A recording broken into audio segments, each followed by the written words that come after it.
네, 안녕하세요. 미국 주식 멘탈 케어하기 멘탈이 전부다의 철영입니다. 네, 오늘은 최근 계속되고 있는 시장의 불안한 장세가 두드러진 하루였죠. 그리고 동시에 내마녀의 날이기도 했고요. 그리고 다음 주에 있을 FOMC에 대한 경계감까지 모든 게 겹치면서 3대 지수 모두 하락한 하루였습니다. 일단 오늘 우리가 내마녀의 날이라고 부르는 쿼드러플 웨칭 데이였는데요. 이거는 개별 주식의 옵션과 선물, 그리고 인덱스의 옵션과 선물이 모두 같은 날 만기를 맞는 날을 얘기합니다. 그래서 보통 내마녀의 날이 하락하는 날로 알고 계신 분들이 있는데 역사적인 기록으로는 상승하는 경우가 더 많았습니다. 하지만 장 막판에 크게 변동성이 나오는 경우가 많아서 주가를 예측할 수 없는 하루이기 때문에 조심해야 하는 날 정도로 인식하고 있으면 되겠습니다. 네, 그리고 다음 주에 9월 FOMC가 있죠. 그래서 다음 주 화요일, 수요일에 열리고요. 수요일에는 이 FOMC의 결과가 나올 텐데요. 아마 그 전까지는 시장은 계속 관망세일 가능성이 높습니다.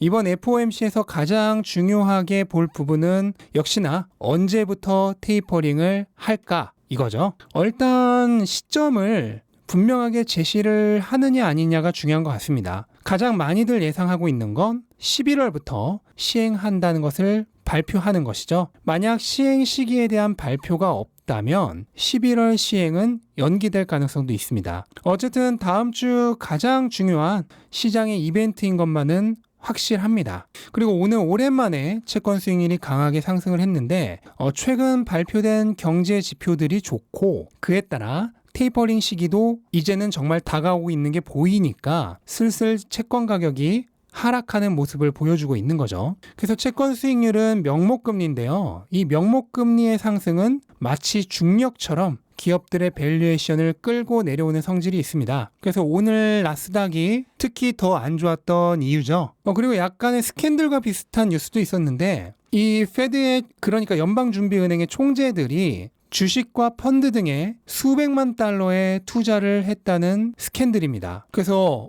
정작 돈을 뿌리고 줄이고 하는 권력을 가지고 있는 사람들이 자기가 또 뒤로는 투자를 하고 있다면 이건 아무리 생각해도 좋게 봐줄 수는 없는 행동이죠. 그래서 루이터 통신에 따르면은 로버트 캐플런 댈러스 총재와 에릭 로즌그렌 보스턴 은행 총재, 그리고 토머스 바킨 리치먼드 은행 총재가 거론이 됐습니다. 뭐 이 외에도 있을 수 있겠죠. 그래서 요게 향후 FOMC라든지 페드의 정책에 영향을 미칠 가능성이 제로는 아니라고 생각해요. 특히 파월 의장은 지금 연임을 해야 되는 상황인데 내부에서 이런 문제가 터져 나오면 연임에 지장을 받을 가능성도 있죠. 그럼 그런 거 다 포함해서 향후 페드의 정책에 영향이 아예 없을 것이라고는 얘기하기 힘들 겁니다. 그래서 이 부분도 조금 관심을 가지고 지켜봐야 하는 뉴스 같습니다.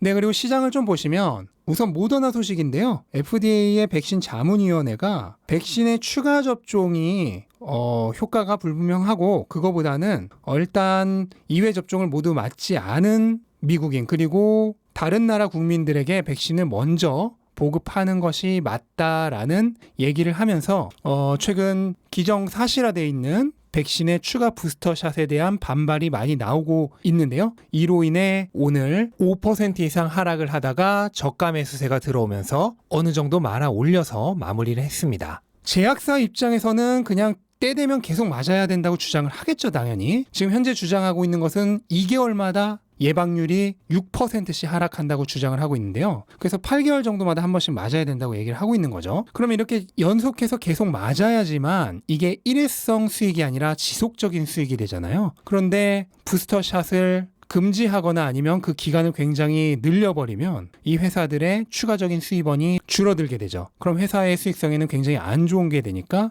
주가에도 영향을 미칠 수밖에 없겠죠. 그래서 뭐 어느 쪽이 맞는지는 뭐 저는 의학 관련돼서는 아무것도 아는 게 없기 때문에 함부로 말할 수 없지만 어쨌든 요 사항은 모더나 또는 그 외 다른 백신주들의 주가에 굉장히 영향을 미칠 수 있는 뉴스이기 때문에 해당 종목들에 관심이 있으신 분들은 관심을 가지고 지켜봐야 할 것 같습니다. 네, 그리고 엔비디아가 3주째 기간 조정을 이어가고 있습니다. 이렇게 주가가 아주 약간 하락하는 정도로 횡보를 하는 걸 우리는 가격 조정이라기보다는 기간 조정이라고 얘기를 하죠. 그래서 이런 모양이 이어질 때 이게 조정을 마치고 바로 다시 상승을 하는 경우도 있고 한 번 정도 내려서 확실하게 가격 조정을 받고 올라가는 경우도 있는데요. 어느 쪽이 될지는 동전 던지기에서 앞뒷면 나올 확률과 같습니다. 그러니까 신이 아니면 알 수 없다는 거예요. 그렇기 때문에 이런 주식을 매수를 할 때는 분할 매수로 대응하는 방법밖에 없습니다. 그래서 이렇게 조정이 있는 자리에서 절반 정도를 매수하고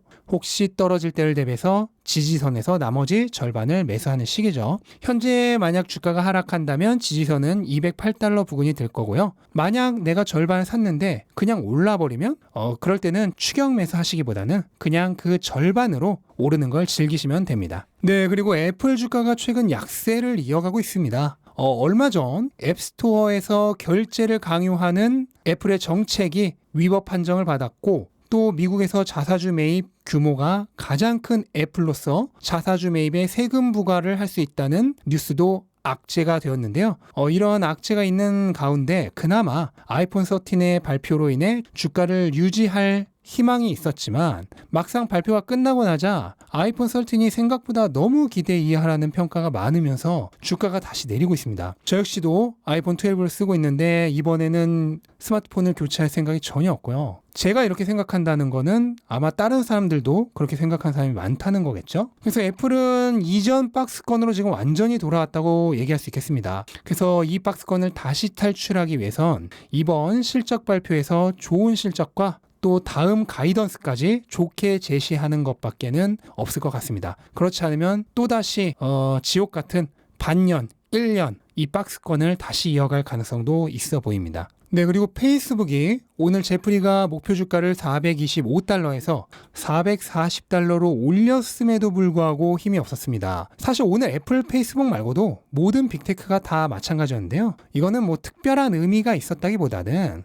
이 5개 기업은 미국 주식시장의 대장주들이잖아요. 그러다 보니 시장의 현재 전반적인 분위기를 이 빅테크들이 대표해준 모습이라고 생각을 하시면 되겠습니다. 그래서 뭐 한 겹 한 겹 큰 의미를 두실 필요는 없을 것 같습니다. 네, 그리고 최근 루시드를 필두로 해서 리비안, 로즈타운, 샤오펑 등 여러 회사들이 동시다발적으로 신제품의 출시 계획 등의 구체적인 진전을 보여주면서 벤처 EV 기업들의 주가가 꿈틀대고 있습니다. 최근 벤처 EV 기업들의 주가는 사실 거의 뭐 지하를 파고 들어가려고 그러나 할 정도로 안 좋았는데 최근에는 확실하게 반등세를 좀 보여주고 있습니다. 물론 이 반등이 잠시의 반등으로 끝날 가능성도 여전히 있기 때문에 적절한 금액 내에서 투자를 하신다면 벤처 EV 기업들을 눈독 들이고 있었지만 미처 매수하고 있지 못했던 투자자분들에게는 나름 기회가 될 수도 있을 것 같습니다. 네, 테슬라는 최근 주가 흐름이 확실히 나쁘지가 않죠.